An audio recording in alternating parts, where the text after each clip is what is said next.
एक बार फिर स्वागत है बातचीत के सिलसिले को जोड़ने के लिए। एक बार फिर से मैं श्रीनगर में लाल चौक में मौजूद वो तमाम जनता, वो तमाम लोग जो अपनी बात कहने के लिए या बात ना भी कह रहे हो कम से कम सुनने के लिए, वो तमाम लीडरान जो बात कहते रहे हैं और अलग अलग मंच पे कहते रहे, अलग अलग डिबेट्स पे कहते रहे, आज फुटपाथ पर हमारे साथ यहाँ पे बातचीत के सिलसिले को जोड़ने के लिए मौजूद है। मैंने जैसे डिबेट की शुरुआत में कहा था कि लाल चौक वो जगह जहां मैंने अक्सर ये बात कही है, कैनॉट प्लेस के फुटपाथ पे दिल्ली में खड़े होकर वो ये बात कही है कि मैं डिबेट करना चाहता हूं लाल चौक में। डिबेट से मेरा मतलब यह है कि बातचीत के सिलसिले को जोड़ना चाहता हूं, और अगर मैं सिलसिला जोड़ूंगा तो मैंने जैसे कहा था कि एक छोटा सा बीज मैं यहां डाल के जाता हूं, और वो यह है कि हमने वो बीज डाला है इसका कि बातचीत का सिलसिला शुरू हो, लोगों के दिलों की दूरियां कम हो, कम से कम वो अपनी बात कहें, कोई प्लेटफॉर्म हो जहां वो अपनी बात, अपना दर्द, अपना गुस्सा भी इजहार कर सकें। और जब वो गुस्सा इजहार करेंगे तो यकीन मानिए, मैंने अक्सर ये बात कही है, लड़ते वही हैं जो घर के लोग होते हैं, बर्तन वही खटकते हैं जो अपने घर के होते हैं।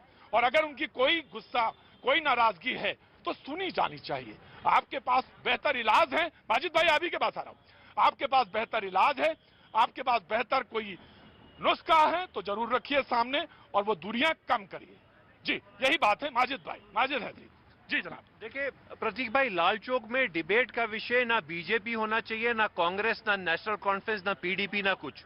लाल चौक में डिबेट का विषय ये होना चाहिए कि एक ऐसा कश्मीर जहां किसी की हत्या नहीं हो, ना किसी माँ का बेटा मरे, ना किसी बच्चे का बाप मरे, ना आर्मी वाला मरे, ना पुलिस वाला, ना सिविलियन और ना मिलिटेंट मरे। उस कश्मीर की बात हो जहां कोई हत्या ना हो, खुशी हो, अमन हो, शांति हो। और सबसे बड़ी बात, धारा 370 हटने के बाद लद्दाख में कोई भी भारत के बाकी हिस्सों का, प्रांतों का कोई व्यक्ति जमीन नहीं खरीद सकता, केवल जम्मू कश्मीर में खरीद सकता है। वजह है कि यह आरएसएस का हिंदुत्व एजेंडा है, इसमें राष्ट्रवाद नहीं है। प्रतीक भाई, राष्ट्रवाद की बात कीजिए, अमन की, शांति की, कश्मीर, उस कश्मीर की बात कीजिए जहां हत्या ना हो। आज हम यहां डिबेट कर रहे हैं, लेकिन कहीं ना कहीं कोई कश्मीरी मर रहा होगा।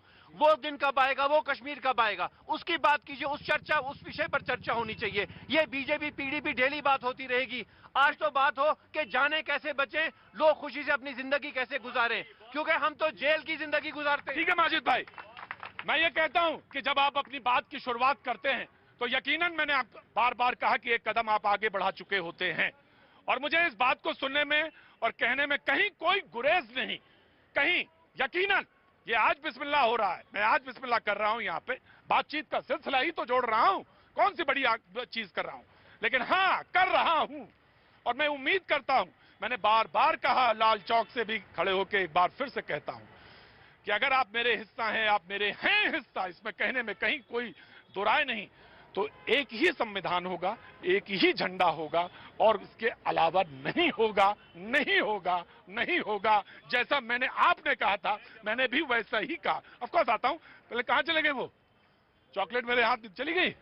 ओके चलिए, बच्चे को ही मिलेगी। जी मैं आया जनाब, मैं आता हूं आपके पास। जी देखिए प्रतीक जी, जहाँ पे हमने यहाँ पे लाल चौक में एक ऐतिहासिक डिबेट में और एक बार दोहराना चाहता हूँ, लेकिन मैं ये इस डिबेट की नज़ाकत को समझते हुए ये कहना चाहता हूँ कि यहाँ पे जम्मू कश्मीर के आर्टिकल की बात के साथ साथ यहाँ पे गरीब लोगों की बात होनी चाहिए, यहाँ पे दुकानदारों की बात होनी चाहिए जो 2014 सैलाब के बाद ही परेशानियों में जूझ रहे हैं।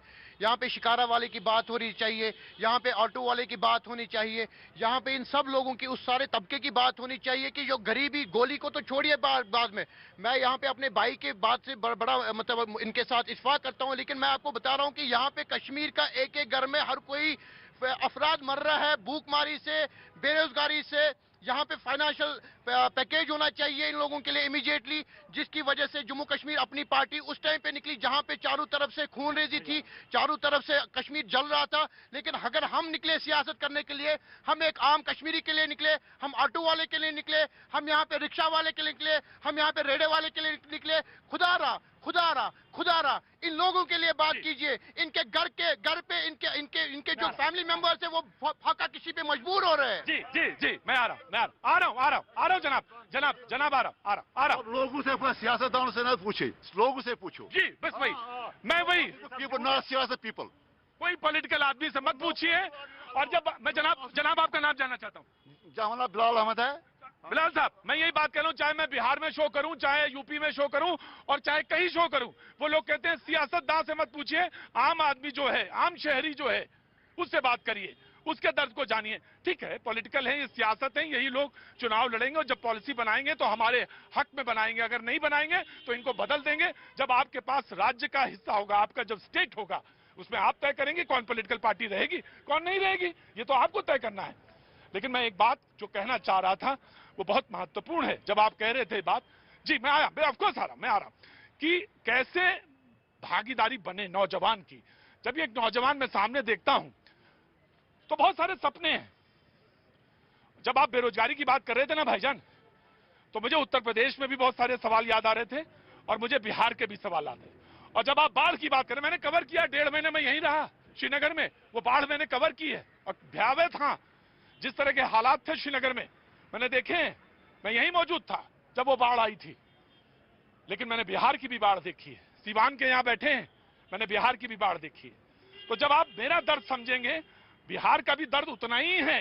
बेरोजगारी बिहार में भी उतना ही दर्द देती है जितना कलकत्ते में देती है, जितना बंगाल में देती है। जब आप हमारे हिस्सा होते हैं, जब हमारे हिस्सा हैं, तो दर्द एक जैसा है। मैं उसी पे आ रहा हूँ, मैं उसी पे आ रहा हूँ, मैं आऊंगा। लोगों से पूछे, कोई खुश था 5 अगस्त के फैसले से? मैं आ रहा हूँ।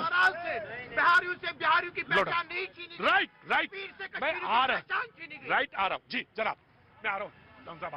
मैं उस भाई साहब को जवाब देना चाहता हूं। सबसे पहले कि इसने कहा कि पॉलिटिकल लीडर से बात नहीं करनी है। मैं इसको बताना चाहता हूं कि पॉलिटिकल लीडर ही ऐसा है जो आपको डेवलपमेंट करता है। इस देश को चलाने वाले पॉलिटिकल लीडर्स होते हैं। मुलाजिम लोग देश नहीं चलाते हैं, मुलाजिम लोग तनख्वाह लेते हैं। हम लोग कोई तनख्वाह नहीं होती है।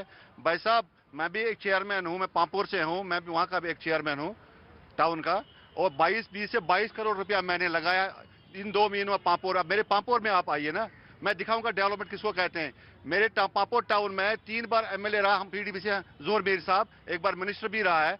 मेरा एमपी एनसी का है वहां पे जस्ट मसूरी साहब, और 1000।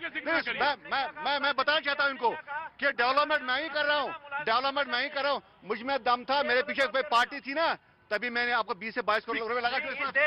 इस देश को मुलाजिम चलाते हैं। मुलाजिम का मतलब वो पुलिस कर्मी भी है जो इनको सुरक्षा देता है। ये अपमानित कर रहे हैं हर एक मुलाजिम को।